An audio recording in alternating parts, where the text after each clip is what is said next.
Senhoras, senhores, presidente, relator, ao conjunto dos parlamentares que estão aqui presentes, imprensa, militantes, amigos, amigas, que desde a primeira reunião e audiência no Conselho de Ética têm, em todas as sessões, acompanhado esse caso. Eu não tenho do que me envergonhar e eu não tenho que temer, porque eu estou carregando a verdade. Nós estamos carregando a verdade. E eu queria me manifestar nesse momento em relação a cada um dos pontos que foram trazidos ao conhecimento do relator no recurso apresentado.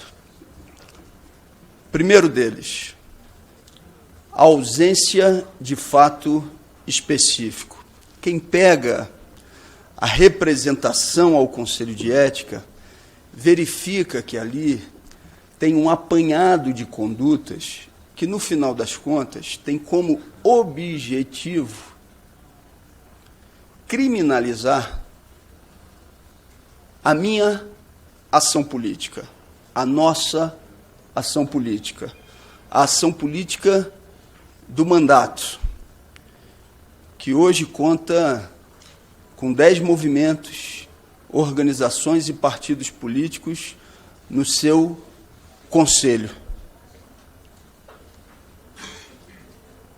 Todo mundo que participa de um processo que se baseia minimamente em princípios constitucionais sabe que ninguém resiste a um processo sem garantias. Quando há condutas não determinadas e delimitadas para o estabelecimento da defesa, o que existe de antemão é um julgamento de um script que já estava previamente estabelecido. Dá inveja ao processo de Kafka, ou pelo menos é uma comparação muito parecida como eu me sinto hoje vivenciando esse procedimento, desde a representação no Conselho de Ética ao que eu estou vivenciando hoje aqui também na Comissão de Constituição e Justiça. Com a votação definitiva na CCJ, que muito provavelmente deve ocorrer na terça-feira da próxima semana, e depois disso com o indicativo de mais 60 dias até que a matéria seja deliberada pelo plenário da Câmara.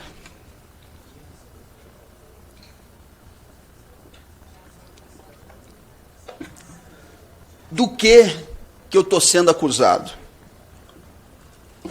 Eu estou sendo acusado do empurrão, do chute na bunda que eu dei como reação ao provocador do MBL. É essa a acusação que pesa contra mim? Eu estou sendo acusado e eu tenho que responder às críticas públicas e duras, muitas vezes adjetivadas, ao ex-presidente da Câmara, Arthur Lira, adjetivos esses que são da minha completa responsabilidade, muitas vezes não atendendo à solicitação de queridos colegas, né, Chico, para que não os utilizasse em determinado momento. É em relação a isso que pesa a acusação contra mim? A acusação contra mim é porque eu e mais um grupo de parlamentares, no dia em que a gente fez um ato de solidariedade ao povo palestino, que foi o primeiro ato que reuniu dezenas de parlamentares, né, Fernanda? um deputado se posicionou na frente da mesa e nós tiramos ele da frente da mesa para que o ato pudesse ser realizado? Essa é a acusação? A acusação é porque eu, naquele dia sozinho, contra outros 20 parlamentares, reagi à votação de uma matéria na Comissão de Segurança Pública, onde eu fiquei sentado, e um outro deputado se dirigiu a mim de maneira agressiva, com um vídeo que tem de sobra, circulando, para quem queira fazer a sua avaliação.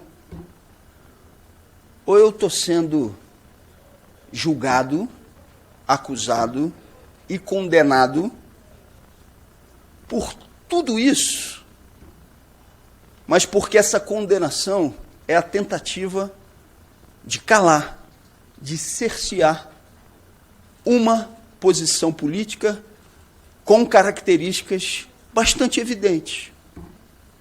A partir do momento que num processo, seja ele administrativo, político ou judicial, você tem, na inicial, a solicitação de um conjunto de responsabilizações, sem a delimitação exata de que comportamento ao qual se está referindo, você já tem, evidentemente, um processo de antemão viciado.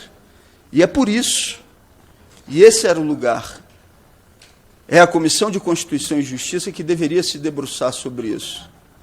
Esse é o lugar para que a gente pudesse propor a inépcia da petição inicial, como os advogados que me assessoram, Dr. Maimone e demais, assim o fizeram, com apoio, com auxílio de grupos de juristas, da nossa equipe da liderança e do mandato.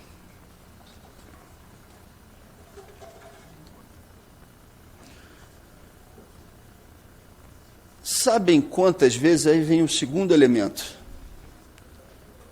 eu tinha me indisposto com o relator presidente, o deputado Paulo Magalhães, antes desse processo no Conselho de Ética? Nenhuma. Nunca frequentei a casa dele, ele não frequentou a minha. É verdade que eu tenho aqui bons e valorosos amigos, mas não sou o deputado que frequenta o futebol, não sou o parlamentar que vai com bastante frequência às festas, apesar de gostar muito de festa. Não sou o parlamentar que está presente no conjunto das rodas do café, apesar de gostar de conversar também na roda de café, e quando faço, tenho excelentes encontros com deputados com quem tenho afinidade política, e mesmo aqueles que não têm afinidade política, mas gostam de conhecer as respectivas histórias.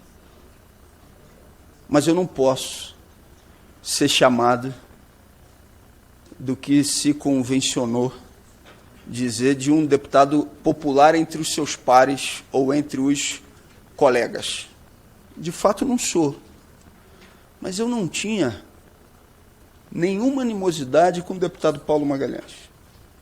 Para dizer a verdade, conhecia muito pouco. Muito pouco. E sempre que passava por ele, o cumprimentava de maneira respeitosa, como ele me respondia de maneira respeitosa. Inclusive, talvez, por essa ausência de conhecimento prévio, eu tenho muita dificuldade. Ontem um jornalista virou para mim, com a maior boa vontade do mundo, e disse o seguinte: olha, deputados estão dizendo que uma dificuldade é que você não procura de maneira mais simpática para a conversa, falando sobre o conjunto dos temas. E eu disse para o jornalista: eu não vou mudar isso. Eu me coloco à disposição para tratar da representação no conjunto dos seus termos com as bancadas, com os deputados, mas eu não vou fingir uma simpatia que não tenho, a não ser quando queira ter. Ou quando haja reciprocidade nessa simpatia para forçar uma aproximação que garanta o voto contra a cassação do mandato.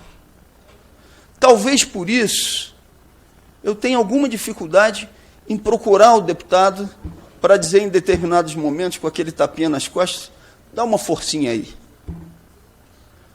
O deputado Paulo Magalhães foi quem me parou no corredor da Câmara, quando ele ainda não era designado relator. Roberto está aqui, da liderança do PSOL. Roberto, que não está aqui nesse momento, logo que a representação chegou no Conselho de Ética, ele me disse: o clima é ruim. Passado algum tempo, por uma situação trágica da minha vida, ele disse que o clima tinha mudado. E o que aconteceu de trágico na minha vida foi o falecimento de minha mãe, alguns dias depois do protocolo da representação.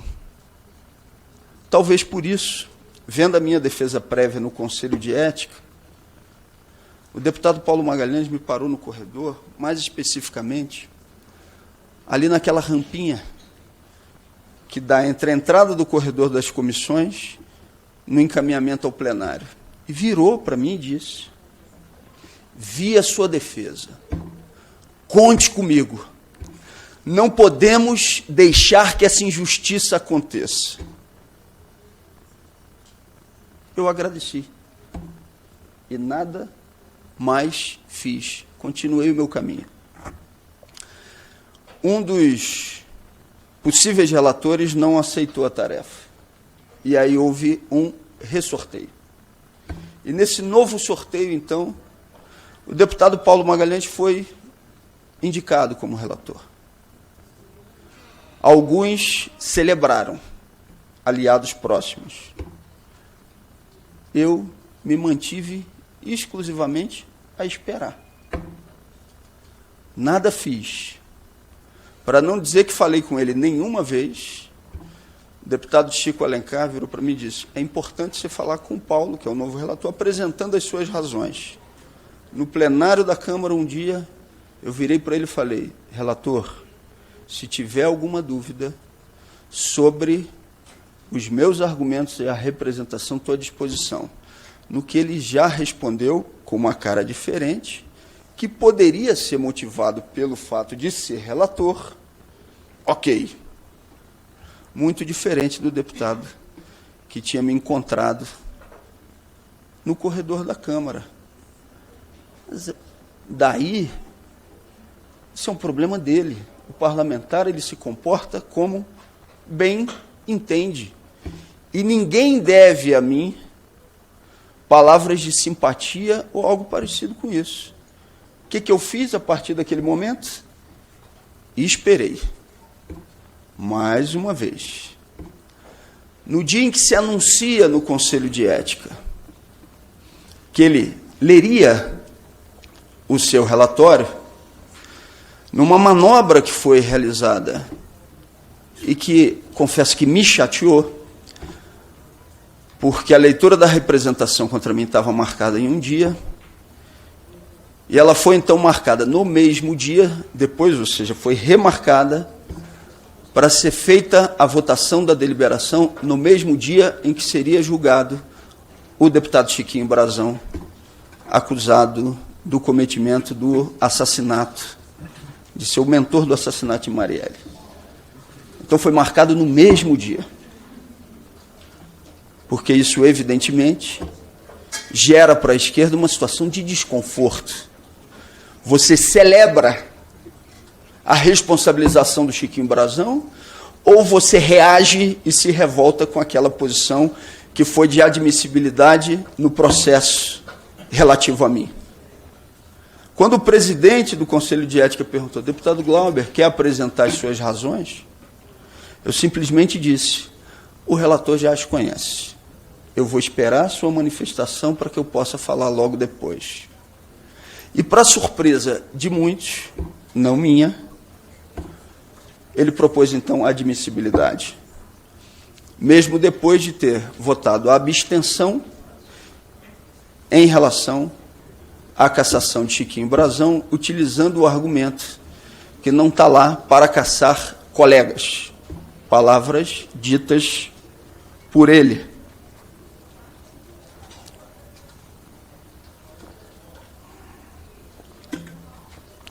Presidente, eu vou pedir a sua compreensão. Provavelmente essa é a última defesa que eu faço de maneira mais robusta, passando por todos os elementos políticos, mas também técnicos da defesa, em relação ao tempo.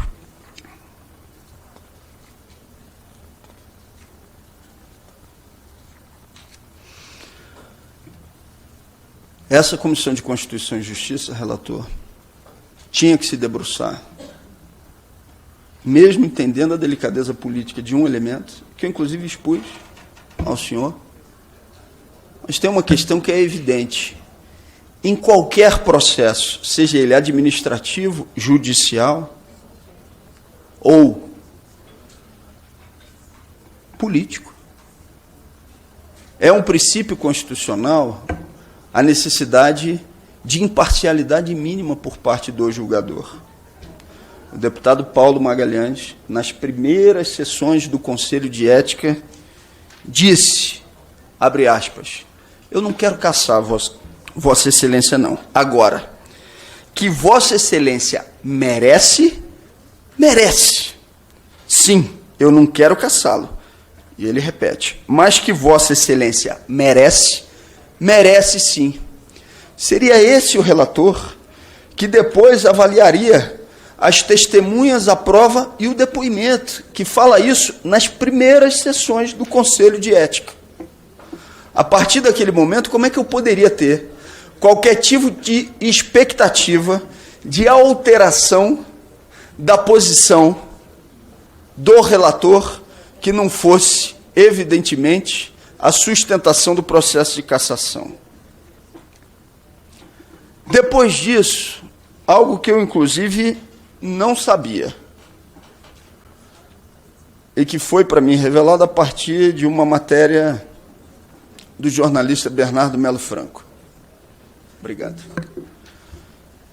Que foi uma agressão cometida pelo próprio relator nas dependências da Câmara dos Deputados a um escritor.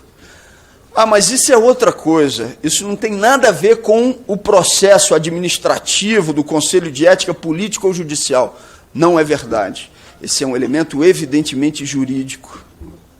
Quem cometeu um assassinato não pode ser julgador de um assassinato. Quem cometeu corrupção ou casos descritos na legislação como ações corruptas não pode ser o julgador de casos relacionados a essa mesma ação. Por quê? Porque no direito, na filosofia, como na vida, existe a chamada expiação de culpa.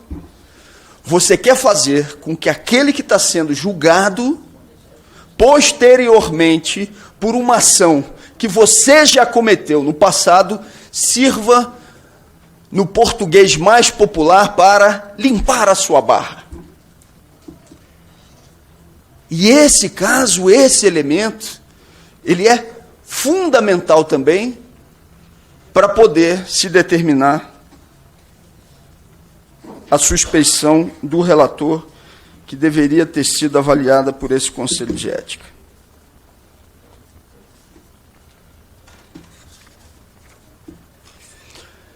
Em deferimento de testemunhas, a defesa tinha e tem uma tática evidente. Eu não deixaria de me posicionar sobre a minha reação ao provocador do MBL, mas eu demonstraria quem eram os articuladores da agressão, que o sujeito estava pago para fazê-lo, e aí não sou eu que estou falando, foi ele quem disse. No depoimento que deu no Conselho de Ética, disse que estava pago, que é pago pelo MBL Para exercer qual atividade? Ele teve dificuldade em dizer a dificuldade. Eu não preciso, eu só estou me atendo a fatos. Foi ele quem disse que é pago para isso. Então, a tática da defesa: se manifestar sobre a reação ao provocador, mostrar o que é o MBL e mostrar um sujeito oculto que está presente desde o período da representação, que é o ex-presidente da Câmara, Arthur Lira. Metade das nossas testemunhas falavam especificamente do modus operandi do ex-presidente da Câmara. Porque eu não sou o primeiro. Posso até ser o último, mas eu não sou o primeiro com quem ele utilizou desse tipo de expediente, da tentativa de silenciamento. E ele não usa isso só em relação a mandatos parlamentares. Ele usa com jornalista, ele usou com a sua ex-esposa, ele usou com apresentadores, que era tentar coagir, às vezes não aparecendo diretamente, tentar e forçar uma negociação pelo silenciamento, e quando esse silenciamento não vem, utilizando os instrumentos que estavam à sua disposição para calar. E eu vou falar aqui com toda tranquilidade. Comigo não vai funcionar. Não vai funcionar. Se Arthur Lira quiser me ver calado, ele vai ter que me matar.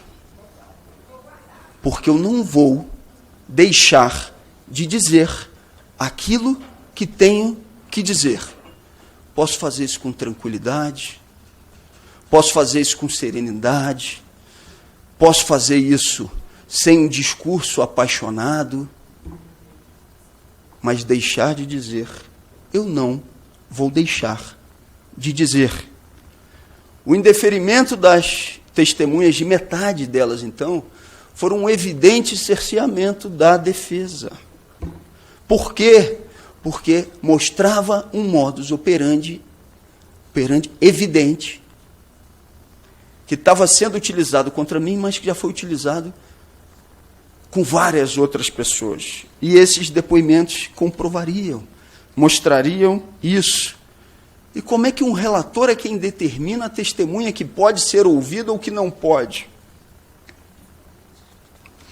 O relator, em determinado momento, diz que eu trabalhei pela protelação dessa ação. Aqui se trata de evidente mentira. É justa a protelação em determinados casos? Sim.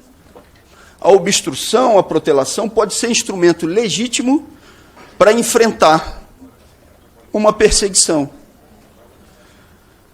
Mas quem foi que colocou no mês de dezembro esse relatório no sistema? Foi o relator.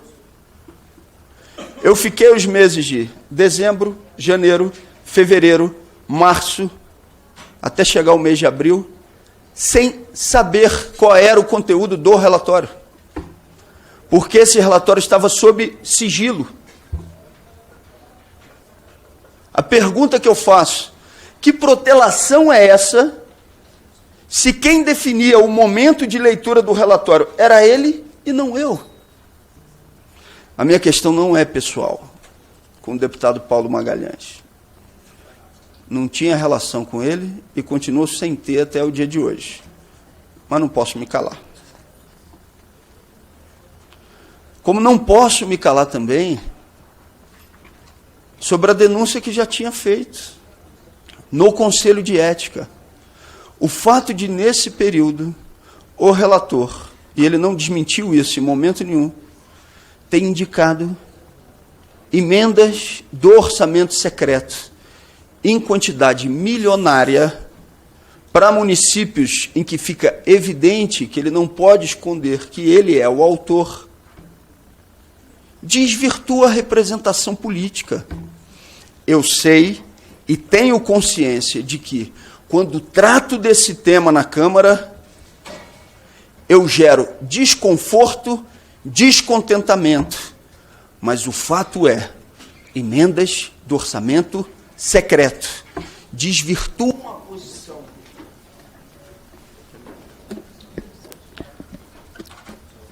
Deputado Glauber, Vossa Excelência já atingiu o tempo regimental de 25 minutos da sua fala, mas essa presidência vai conceder mais 12 minutos e 30 segundos para que Vossa Excelência possa concluir a sua defesa.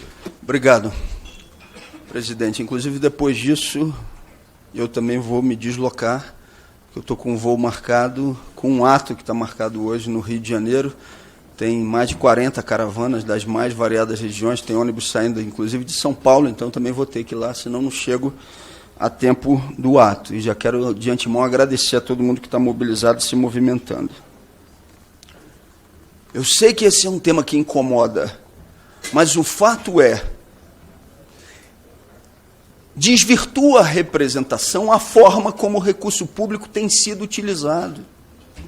Não é razoável que o ex-presidente da Câmara, numa ligação, retire do objeto original de uma comissão, como foi dito pelo deputado Zé Rocha, 300 milhões de reais. Isso desvirtua qualquer representação. Eu falei do quadro de Alzheimer da minha mãe. Depois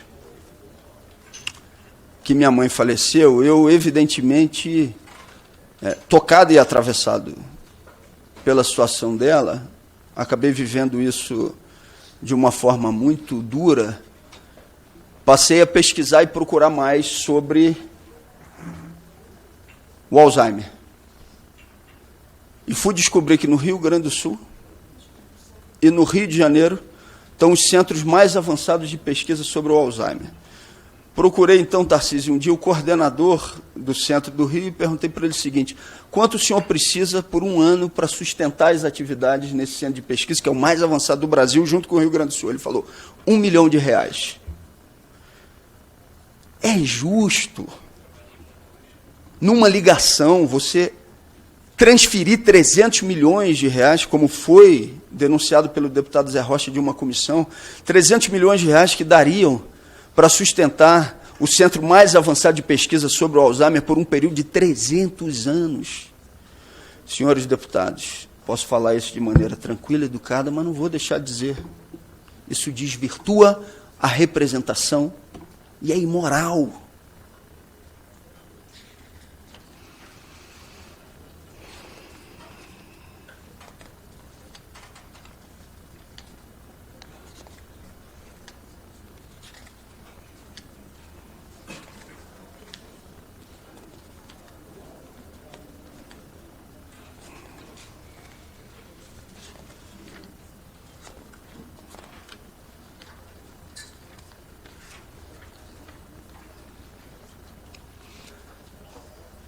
No Conselho de Ética, a imagem que se procurou dar à minha pessoa é: Glauber é uma pessoa violenta.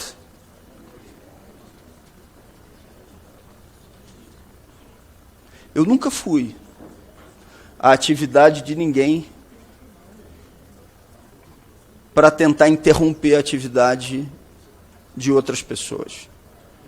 No caso do provocador, foram 7 vezes. 7 vezes. Aqui na Câmara foi a 5ª. Mas depois disso, ele não teve dificuldade, ele manteve a audácia de fazê-lo por mais 2 vezes. Porque isso dá grana, porque ele era pago para isso, e porque ele achou que com isso conseguiria se eleger vereador na cidade do Rio de Janeiro. Acabou perdendo. Eu não tenho mais raiva desse rapaz. Falando sinceramente. Às vezes tem até um pouco de pena. Inclusive agora saiu do MBL, porque fez o serviço sujo, aí foi descartado, aí agora está procurando se encostar em algum outro grupo político. Eu não duvido, inclusive, que daqui a pouco esteja me esperando mais uma vez. É provável que eu nem reaja a isso, não por ausência de indignação, mas é porque isso já se transformou, não de compaixão, mas num sentimento em determinados momentos de pena. Por formatar sua vida para fazer isso. Eu sou duro no embate político com os parlamentares. Posso, em determinados momentos, inclusive, ultrapassar o tom. Agora, perguntem para o conjunto dos trabalhadores da Câmara dos Deputados qual é a minha relação de respeito com eles. Não tem coisa para mim mais emocionante, que mais me preenche, quando o pessoal do café, da limpeza, os trabalhadores administrativos, quando eu vou passando pelo corredor, eles vão, vai firme, estamos junto contigo, estamos orando, estamos rezando. Nesses 9 dias, inclusive, que passei aqui em greve de fome, foi para mim um momento de muito aprendizado. Conheci a Câmara escondida, inclusive, que o grande público não conhece. Aliás, senhoras e senhores, é um absurdo o que é o banheiro dos trabalhadores terceirizados da Câmara, onde eu tomava banho todos os dias. Muito diferente do luxo que, em determinados momentos, tem os palácios ou o espaço institucional. Se eu tivesse atacando moralmente ou sendo violento ou agressivo com alguns desses trabalhadores, eu seria o primeiro a dizer, tenho que ser caçado, ou me casse. Mas nunca fui e não serei. Porque eu tenho um enorme respeito por eles. Agora, com o deputado, não. Com o deputado, eu tenho que manter posição dura. Eu estou aqui para representar o conjunto daqueles que me confiaram essa tarefa. E ser duro não quer dizer que, em determinados momentos, não posso, inclusive, extrapolar de determinadas posições e pedir desculpas. Já fiz isso. Agora, nesse processo, eu fui várias vezes instado a pedir desculpas. Glauber, pede desculpas para diminuir essas tensões. Pede desculpas. E muita gente fazendo isso da maneira mais solidária possível. Mais preocupada. Senhoras e senhores, eu não posso pedir desculpas. Eu não tenho do que pedir desculpas. Eu não posso me ferir de morte. Eu sou o primeiro a, quando avalio que errei, procurar e fazer o pedido de desculpas. Eu não tenho dificuldade em fazê-lo. Agora, pedir desculpas sem considerar que errou é uma agressão para mim maior do que a perda do mandato. E isso eu não posso fazer.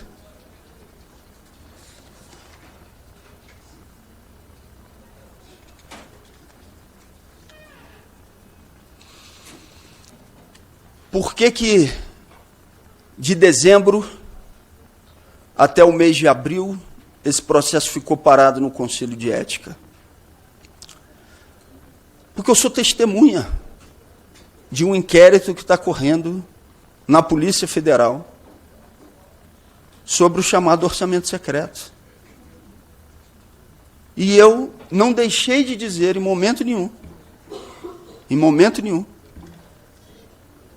que no meu depoimento, inclusive, falei especificamente sobre a ação do ex-presidente da Câmara e daquilo que se transformou em uma lavanderia do ex-presidente da Câmara, Arthur Lira, que é o município de Rio Largo. Eu duvido, e falo isso respeitosamente, qualquer deputado de Alagoas defender o que o senhor Arthur Lira fez com seus aliados no município de Rio Largo. Um município que recebeu, num intervalo curtíssimo de tempo, mais de 90 milhões do orçamento secreto, onde o seu ex-prefeito, aliado do ex-presidente da Câmara, já foi preso não sei quantas vezes, onde disse publicamente em uma das operações que foi pego com grampo: quero meu dinheiro e não quero que desconte INSS não, porque é dinheiro roubado. Está lá a gravação. E não sou só eu que digo isso.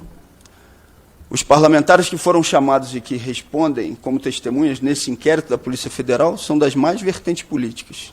Não é só gente de esquerda, não. Esse inquérito e outras investigações, elas não vão parar a depender do tom de voz que eu venha a utilizar na Comissão de Constituição e Justiça, nem da marcação para o dia 1º de julho do meu processo de cassação no plenário da Câmara. Até porque quem tem que tratar disso não sou eu. Eu tenho que me colocar à disposição, como testemunha que fui, para dizer tudo aquilo que vi.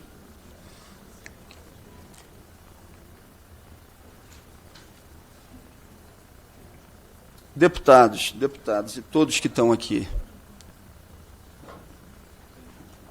não teve até hoje um único parlamentar que chegasse para mim, concordando ou discordando de mim, para dizer: Glauber, o Arthur Lira não tem nada a ver com isso. Todos, absolutamente todos que chegam perto de mim dizem: você não ajuda, ou pelo menos uma parte deles, porque você não para. Mas o Arthur levou isso para o lado pessoal.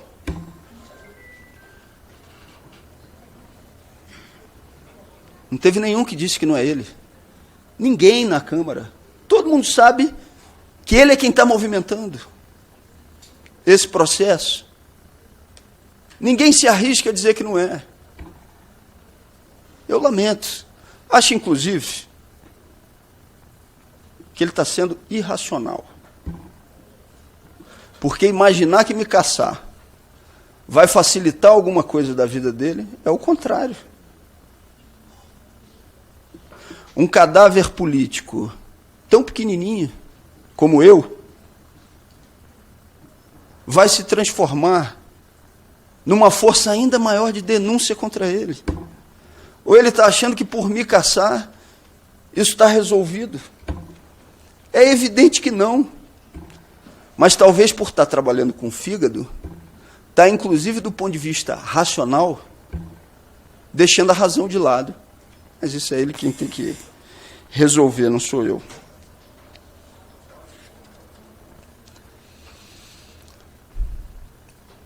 Um dos momentos mais difíceis da minha vida foi a execução do meu cunhado,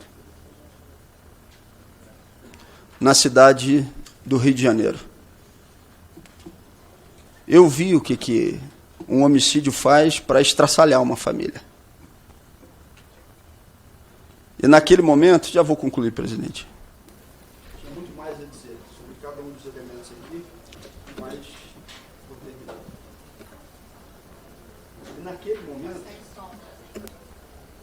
E naquele momento, quando você sofre determinadas dores, você passa a ser sensível a dores que você não tinha vivenciado. Para mim foi revoltante saber que a minha companheira estava com uma orientação de escolta essa que num primeiro momento foi proporcionada pela presidência da Câmara, que ela sobe, então, até o presidente da Câmara, ao ex-presidente na época, vira para ele e diz: tem uma orientação de continuidade da escolta. E ele diz: pode contar. E ainda fala para ela: é chato, né, andar com escolta?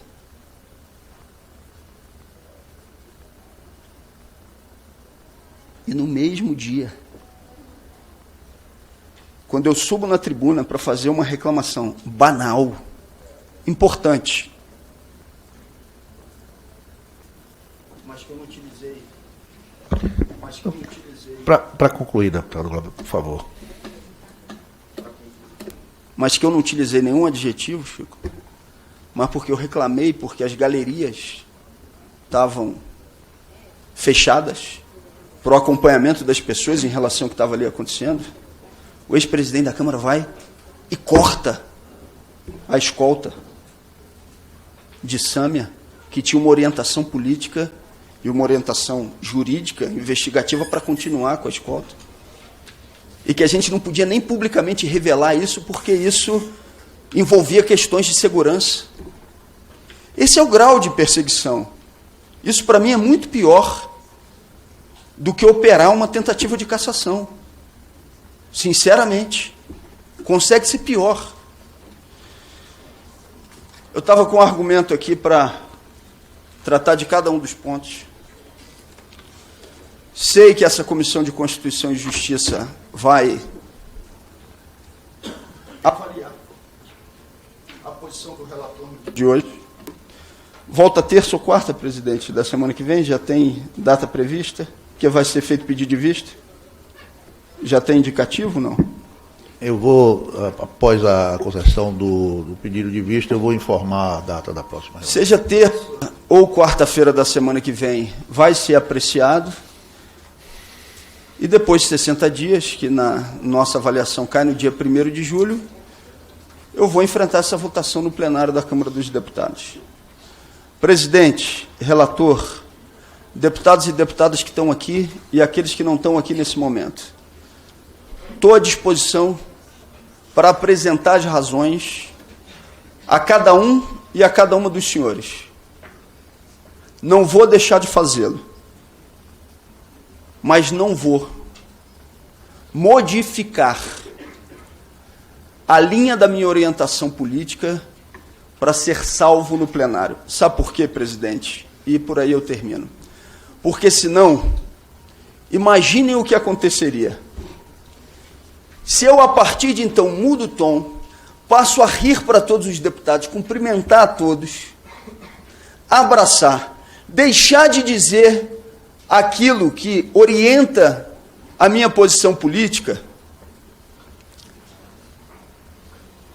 eu vou ser um cadáver político no exercício do mandato. Eu já vou estar previamente, pessoalmente me caçando.